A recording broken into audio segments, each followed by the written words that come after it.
अस्सलामुअलैकुम। आज हमने सॉल्व करना है exercise numerical number 3 physics first year chapter number 2 vectors and equilibrium. Question है 1.84 kg school bag Hanks in the middle of clothes line causing it to sag by an angle theta is equal to 3.50 degree. Find the tension in the clothes line. तो हमारे पास question है कि एक clothes line है और उस clothes line के middle से एक बैग को हैंग किया गया कि जिसका मास 1.84 kg है। अब बैग को हैंग करने के बाद क्लोथिस लाइन जो है उसमें 3.50 डिग्री का झुकाव पैदा हुआ। तो आप क्या करें कि क्लोथिस लाइन में जो टेंशन पैदा हुई टी उसको आप फाइंड करें। तो हमने क्या करना है कि क्लोथिस लाइन के अंदर टेंशन टी को फाइंड करना है। सोल्यूशन स्टार्ट करते हैं। सोल्यूशन में सबसे पहला स्टेप हमारे पास डिफ़ाइन का है। डिफ़ाइन में हमने क्या करना है कि गिवन के अंदर वो वैल्यूज़ लिखनी है जो कि हमें क्वेश्चन के अंदर दी गई हैं। तो क्वेश्चन में हमें क्या दिया है, क्वेश्चन में हमें mass of bag m is equal to 1.84 kg। अब हम इस मास का क्या करेंगे, इसका वेट बनाएंगे। हमें पता है कि वेट w हमारे पास बराबर होता है mg के, and w is equal to m है 1.84 मल्टीप्लाइड बाई g की वैल्यू 9.8। तो वेट हमारे पास बनेगा 18 न्यूटन और थीटा जो है एंगल वो हमें क्वेश्चन के अंदर दिया है 3.50 डिग्री। ये हमारे पास गिवन वैल्यूज़। अननोन क्या है, tension in the clothes line, T को हमने फाइंड आउट करना है। नाउ डायग्राम में हमने क्या लिया है कि ये हमारे पास क्लोथिस लाइन है। अब क्लोथिस लाइन की मिडल से हमने बैग को हैंग किया कि जिसका वेट W है। बैग को हैंग करने के बाद जो हमारे पास क्लोथिस लाइन है उसमें झुकाव पैदा हुआ 3.50 डिग्री का यहाँ पे भी और 3.50 डिग्री का यहाँ पे भी। तो यहाँ पे वायर में हमारे पास टेंशन टी पैदा हुई ये, और यहाँ पे भी टेंशन टी पैदा हुई ये। अगर ये एंगल हमारे पास 3.50 डिग्री का होता है तो जब हम टी के कंपोनेंट्स बनाएंगे ये टी कॉस थीटा और ये टी साइन थीटा। इसी तरह से हमने ये वाली जो टेंशन है इसकी भी कंपोनेंट्स बनाए T cos theta and T sine theta. तो अगर ये एंगल हमारे पास 3.50 डिग्री है तो ये भी 3.50 डिग्री होगा, और अगर ये हमारे पास 3.50 डिग्री है तो ये भी हमारे पास 3.50 डिग्री होगा। तो ये हमारे पास डायग्राम हो गया। अब हमने क्या करना है कि tension in the clothes line को फाइंड करने के लिए हमने प्लान करना है कि हम इक्वेशंस कौन सी इस्तेमाल करेंगे।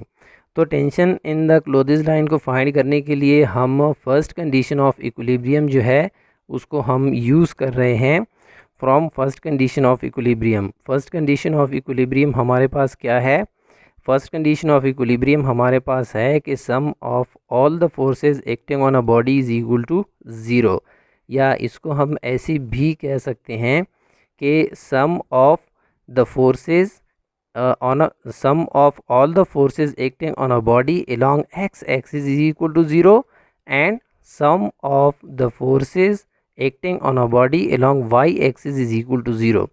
तो हम पहले क्या करते हैं कि सम ऑफ Fx यानी वो फोर्सेस जो कि अलोंग द x एक्सिस इस्तेमाल हो रही हैं उनका सम हमारे पास 0 के बराबर आएगा। अब हम डायग्राम में देखेंगे कि हमारे पास ऐसी कौन सी फोर्सेस हैं जो कि अलोंग द x एक्सिस इस्तेमाल हो रही हैं। अगर हम डायग्राम में देखें तो डायग्राम में एक ये हमारे पास फोर्स है टी कॉस थीटा जो कि अलोंग पॉजिटिव x एक्सिस इस्तेमाल हो रही है, और ये हमारे पास फोर्स है टी कॉस थीटा जो कि along the negative x axis इस्तेमाल हो रही है।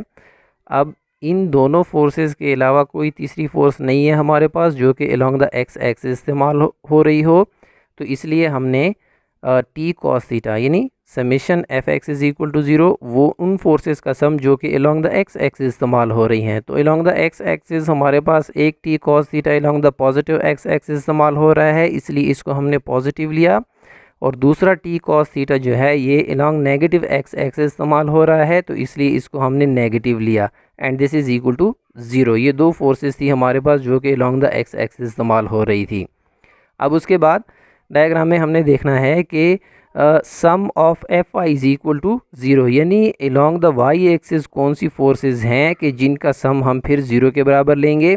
तो यहाँ पे अगर डायग्राम में हम देखें तो डायग्राम में हमारे पास एक ये फोर्स है टी साइन थीटा, और दूसरी ये फोर्स है टी साइन थीटा, और तीसरी फोर्स डब्ल्यू है। ये तीन फोर्सेस ऐसी हैं जो कि अलोंग द वाई एक्सिस इस्तेमाल हो रही हैं। तो also from the first condition of equilibrium summation F Y is equal to zero, summation F Y is equal to zero. तो T sine theta along positive Y axis और T sine theta along positive Y axis minus W को हमने minus लिया है क्योंकि W जो है ये along the negative Y axis है, तो इसलिए हमने डब्ल्यू को माइनस लिया and this is equal to zero. अब टी साइन थीटा और टी साइन थीटा आपस में ऐड होके हमें 2 टी साइन थीटा देंगे and this is equal to W हमारे पास साइन क्या है उसका नेगेटिव, अगर हम राइट में लेके जाएंगे तो ये पॉजिटिव हो जाएगा। अब यहाँ से टेंशन को हम फाइंड करेंगे, T is equal to, T को एक साइड में अलग कर लेंगे क्योंकि हमने इसको फाइंड आउट करना है। तो T is equal to W divide by 2 sine theta, this is equation number 2। ये वो वाली इक्वेशन है जो कि हमें tension in the clothes line देगी, और इस इक्वेशन को यूज़ करके हम टी की वैल्यू को फाइंड कर सकते हैं। इक्वेशन 1 जो है उससे हम टी की वैल्यू नहीं निकाल सकते, क्यों? इसलिए कि T cos theta is equal to T cos theta, दोनों फोर्सेस ऑपोजिट डायरेक्शन में भी हैं और मैग्नीट्यूड में भी बराबर हैं, तो इसलिए ये दोनों एक दूसरे के इफेक्ट को कैंसिल कर देंगे। तो इक्वेशन 2 को लेके हमने क्या करना है, कैलकुलेशन करनी है। तो थर्ड स्टेप हमारे पास कैलकुलेट का है। हमने इक्वेशन 2 को लिया, और उसमें वैल्यूज़ पुट की। Equation 2 T is equal to W हमारे पास है 18 डिवाइड बाई 2 साइन थीटा हमारे पास है 3.50 डिग्री। इसको आप सॉल्व करेंगे, आपको रिज़ल्ट मिलेगा T is equal to 147.5 newton और this is equal to 148 newton. तो ये हमारे पास टेंशन की value in the closes line जो कि हमसे मांगी गई थी। मिलते हैं नेक्स्ट प्रॉब्लम में, तब तक के लिए इजाज़त दीजिए। अल्लाह हाफिज़।